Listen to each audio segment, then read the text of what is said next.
students, today you will be able to practice using tables, graphs, equations, and words to represent linear relations in the slope-intercept form y equals m times x plus b. Output equals slope times the input, plus or minus the y-intercept. Okay? So instructions: practice representing linear relationships in multiple ways with the following examples. Use the representation you're given to help you fill in the others. Okay, so here's our verbal description. A baby giraffe measures 6 feet tall when it is born and grows an average of 1/2 foot each month. Okay, so we know that 6 feet is what we call our beginning. That's where we're starting. How do we know that? We know that because here when it's born, he's 0 months old. Okay? So, and then he's going to grow 1/2 foot each month. Okay, that represents our rate of change. That's our slope.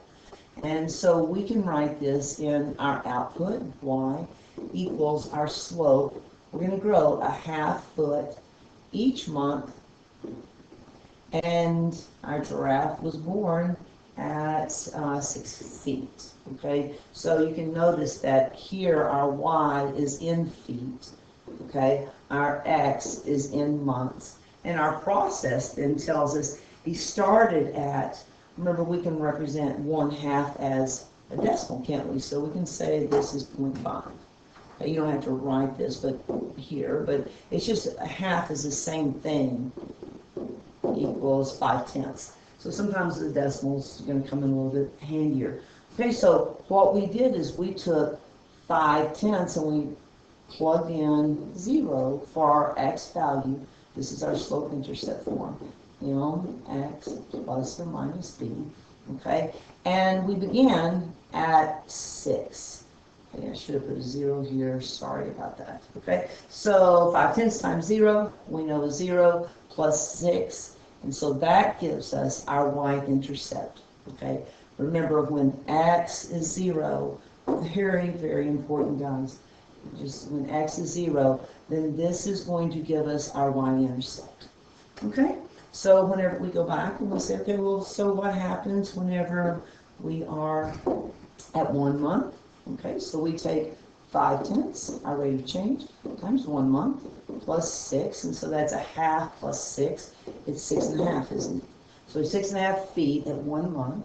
We're going to take 5/10, and we're going to multiply it times 2 months now. That gives us 1/2 times 2 gives us 1 whole plus 6. So at 2 months, he's 7 feet tall. 2 months, he's already taller than anyone we know, basically. Okay, 5/10 times 3 plus 6 is going to give us, but that's 1.5 plus 6 is going to give us 7.5. You can already see the pattern since we're counting in increments of 1, that would be 8, and that would be 8.5, and that would be 9. Sometimes we can find that pattern, sometimes we can't find the pattern. 2.5 plus 6, that works, and 5/10 times 6, that would be 3 plus 6, and that gives us 9. That's correct. Okay, so now whenever we graph this, we want to make sure that we label our x and y values. Our x and y are dependent, our x is our independent axis, and our y is our dependent axis. And we can see that x is in terms of months, okay, and y is high in feet, so we'll just put feet, HT in feet. Okay, well, I can see that my y's need to at least go to 9. So if I said 1/2, 1/2, 1/2, that wouldn't work, so let's just go ahead and start. Here's our 0, 0. Okay, I always want to make sure that we label this correctly. And so we've got 1 month, or 2 feet, I'm sorry, 3 feet, 4 feet, 5 feet, 6, 7, 8, 9, and 10 feet. Same thing, whenever we're looking at our months, we can see that we can count by ones, that's okay. So 1 month, 2 months, 3, 4, 5, that's half year. 7, 8, 9, and 10 months. Okay, so let's go ahead and now we can graph our points. Okay, so we've got here, let's just go ahead and put our coordinates 0 for x and 6. We start at 0 and then we go up to 6, our y-intercept. Okay, so here we've got our x is 1 and then 6.5. So we could go 1 and 6.5, not the best point for us. Okay, so we've got 2 and 7, a little better point for us. 2, so we go x2 and then y7. Okay, 3 and 7.5. I'm not going to use that point. And I'm going to use 4 and 8, a little easier for us to use. X is 4, y is 8. Remember our coordinates, guys. X comes first, y second when we're plotting points on the coordinate plane. This is going to be 5 and 8.5, and this is going to be 6 and 9. Since that's a whole number, we'll use that one. 6 and 9. Okay, so now whenever we're plotting our points, we are going to start at 6, and this is linear, so we're going to try to represent that the very best that we can. Okay, and if we were, when we have a coordinate plane, we should always look, one of the first things that we should do is look to see what the title of this, and we could say this, title this as a baby giraffes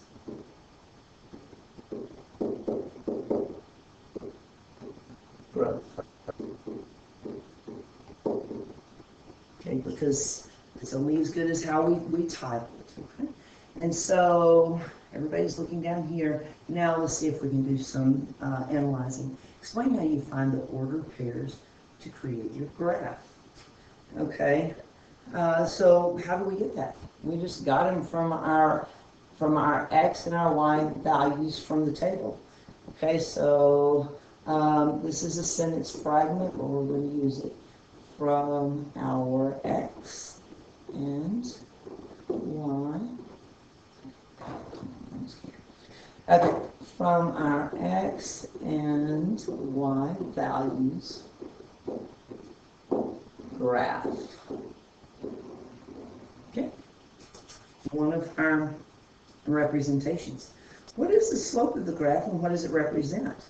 Okay, so we can say the slope is what, guys? The slope is the constant rate of change because it's linear. Otherwise, it may be a variable rate of change if it's not linear.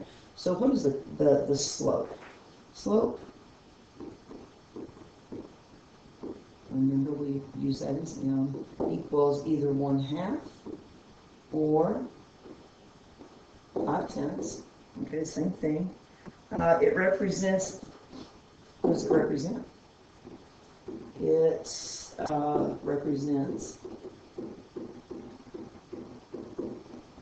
represents the rate of the grass growth each month. The rate of the giraffes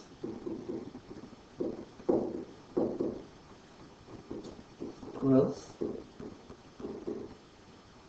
each month.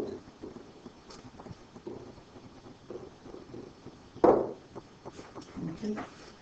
And so it represents the rate of the giraffe's growth each month. What is the y-intercept of the graph and what does it represent? Where did we start?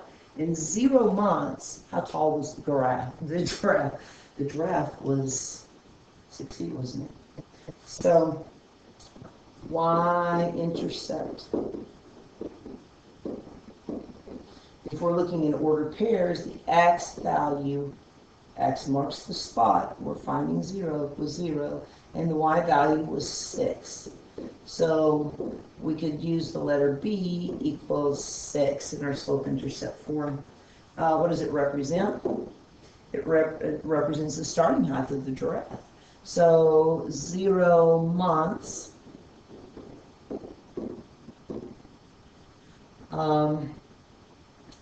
our giraffe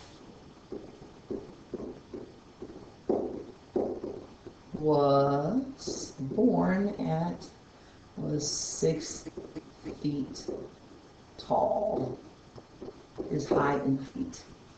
Okay?